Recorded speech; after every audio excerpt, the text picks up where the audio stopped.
Hello বন্ধুরা, কাল থেকে শুরু হতে যাচ্ছে ইন্ডিয়া ভার্সেস অস্ট্রেলিয়ার 5টা টি20 ম্যাচ। কাল হবে প্রথম ম্যাচ। কত রান করবে ইন্ডিয়া, কত রান করবে অস্ট্রেলিয়া, কে জিতবে ইন্ডিয়া না অস্ট্রেলিয়া, পিচ রিপোর্ট কি, প্লেইং 11 কি হতে পারে, কে ম্যান অফ দ্য ম্যাচ হতে পারে, সবাই ডিসকাশন করবো আজকের এই ভিডিওতে। তাহলে চলো ভিডিওটা শুরু করা যাক।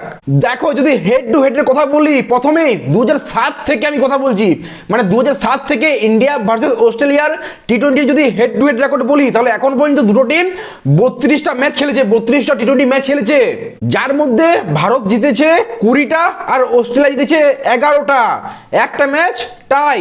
কিন্তু অস্ট্রেলিয়ার মাটিতে যদি কথা বলি, যে অস্ট্রেলিয়ার মাটিতে কে কটা ম্যাচ জিতেছে, তো দেখো এখনো পর্যন্ত টোটাল 12টা ম্যাচ হয়েছে অস্ট্রেলিয়া ভার্সেস ইন্ডিয়ার টি20, যেখানে 7টা ইন্ডিয়া জিতেছে, মানে এখানেও ইন্ডিয়া এগিয়ে আছে। কিন্তু ভাই যদি শেষ 10টা টি20 ম্যাচের কথা বলি, শেষ 10টা, তাহলে ভাই এখানে ভারত জিতেছে 4টে, অস্ট্রেলিয়া 4টে, একটা ড্র আর একটা ফলাফল বের হয়নি। তো শেষ 10টা ম্যাচ দেখলে ভাই সিরিজটা জমছে, মানে কে জিতবে বলা যাবে না, কিন্তু তাও আমি কে জিতবে চেষ্টা করবো বের করার, even K man of the match হবে সেটাও চেষ্টা করবো বলার। এবার যদি পিচ রিপোর্ট নিয়ে কথা বলি, দেখো এই দুটো টিমের পিচ রিপোর্ট নিয়ে কিছু যায় আসে না, সত্যি কথা বলতে এটাই।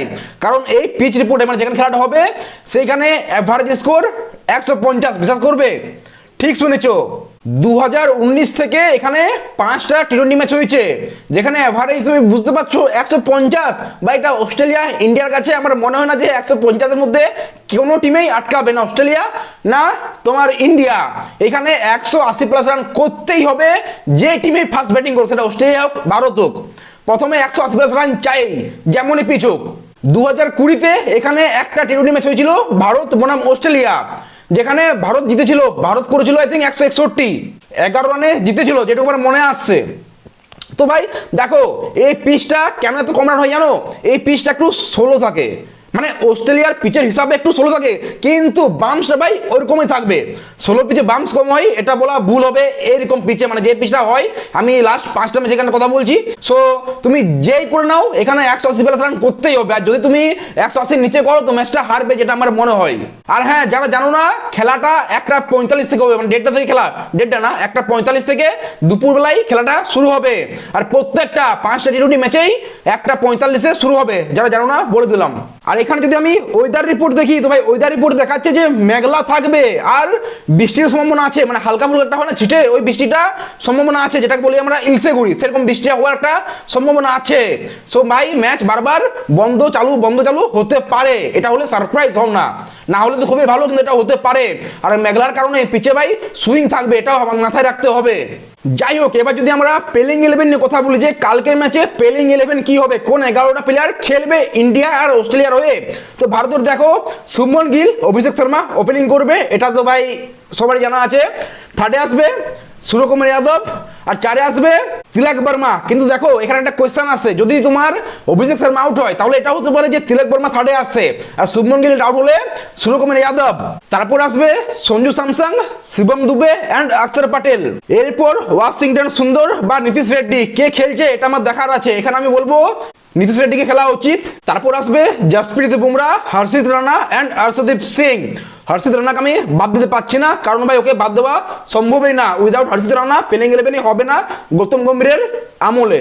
আর তুমি যখন ওয়ানডেতে হর্ষিত রানা খেলছে, তখন তো ভাই টি20তে হর্ষিত রানাকে খেলানো উচিত। কিন্তু কোয়েশ্চেন আসছে এখানে কুলদীপ যাদব আর অর্শদীপ সিং। অর্শদীপ সিং যে ভাই বুমরার থেকে বেশি উইকেট নেয় টি20তে, প্লাস কুলদীপ যাদব যে ভাই মেন ফর্মে আছে। তো এখানে আমার দেখার আছে যে কে খেলছে, অর্শদীপ সিং কি কুলদীপ যাদব। দেখো ওয়াশিংটন সুন্দর বা নীতিশ রেড্ডি যেই খেলুক, ওই জায়গায় যে দুজন খেলবে এটা আমি তো অ্যাটলিস্ট দেখতে পাচ্ছি না, কারণ ওরা অলরাউন্ডার, ব্যাটিংটা একটু দেয়। সো আমার মনে হয় প্লাস মেঘলা আকাশ থাকবে, সুইং হবে, আমার এখানে মনে হয় যে দুজনের মধ্যে একজন তো খেলবে, ওয়াশিংটন সুন্দর বা নীতিশ রেড্ডি একজন খেলবেই, আর এখানে কুলদীপ বা অর্শদীপ সিং দুজনের মধ্যে একজন খেলবে। আর একটা জিনিস নোটিস করতে হবে, যখন থেকে সূর্যকুমার যাদব ক্যাপ্টেন্সি করছে, তোমার বুমরা প্রথম 3 ওভার পাওয়ার প্লেতে বোলিং করে নিচ্ছে, এটাও দেখতে হবে। সো ডেথ ওভারের জন্য ভাই হর্ষিত রানাকে ওরা রাখবেই, ইন্ডিয়া টিমে হর্ষিত রানাকে রাখবেই।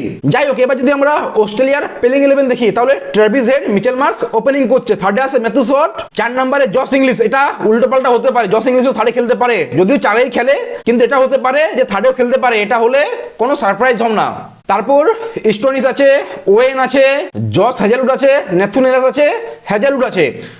জাম্পাও আছে। তো ভাই এখানে একজন পেসার হয়তো বসতে পারে, কারণ জাম্পা প্লেইং ইলেভেনে থাকবেই আর কি, আমার যেটা মনে হয়। দেখো ভারতের জসপ্রীত বুমরা ফিরছে, ওটা তো একটা প্লাস পয়েন্ট, কিন্তু আমাকে দেখার আছে সূর্যকুমার যাদব এখানে কি করছে। ভাই নিজে তো 10 নম্বরে 11 নম্বরে ব্যাটিং করছিল এশিয়া কাপে, এতটা কনফিডেন্স ছিল। আমার এখানে দেখার আছে যে ভাই কি করছে, থার্ডে নেমে কি করবে, আমরা এটা দেখার আছে। ওর ফর্ম প্রচুর খারাপ, খুবই খারাপ আছে ওর। আমি যদি কি প্ল্যান নিয়ে কথা বলি যে কে ম্যান অফ দ্য ম্যাচ হতে পারে, তাহলে প্রথমেই অভিষেক শর্মা, যে টি-20তে নাম্বার 1 ব্যাটসম্যান। সেকেন্ড আছে জসপ্রীত বুমরা, ওয়ার্ল্ডের বেস্ট বোলার ভাই, ও মারাত্মক। প্লাস সূর্যকুমার যাদবকে আমি এখানে রাখবো, যদিও ভাই ওর ফর্ম নেই, কিন্তু টি-20তে ওর থেকে ভালো ব্যাটসম্যান হতে পারে না। তো আমি এখানে সূর্যকুমার যাদবকেও রাখবো। আর অস্ট্রেলিয়ার বললে ট্র্যাভিস হেড আছে, জস হ্যাজেলউড আছে, প্লাস মিচেল মার্শ আছে। এই তিনজন, মানে তিনজন প্লাস তিনজন, এই 6 জনকে আমি রাখবো, যে 6 জনের মধ্যে কেউ একজন ম্যান অফ দ্য ম্যাচ হতে পারে। কিন্তু জানি না কেন আমার মনে হচ্ছে কালকে সূর্যকুমার যাদব চলবে, কারণ অনেকদিন পর 3 নম্বরে খেলবেও। আর প্লাস এত স্ট্রং টিম, ও এত ইজি নেবে না। কিন্তু সবচেয়ে বেশি কালকে আমি যে জিনিসটা দেখতে চাই সেটা হচ্ছে ভাই Bumrah versus Travis head and Abhishek Sharma versus Josh Hazlewood. এই কম্বিনেশনটা আমি দেখতে চাই ভাই, এই লড়াইটা দেখতে চাই। আমি এখানে বলবো ভারত এগিয়ে আছে অস্ট্রেলিয়ার কাছ থেকে। এখানে আমি ভারতকে 65 চান্স দেবো, 65%, মানে 60 থেকে 65% ভারতকে চান্স দেবো।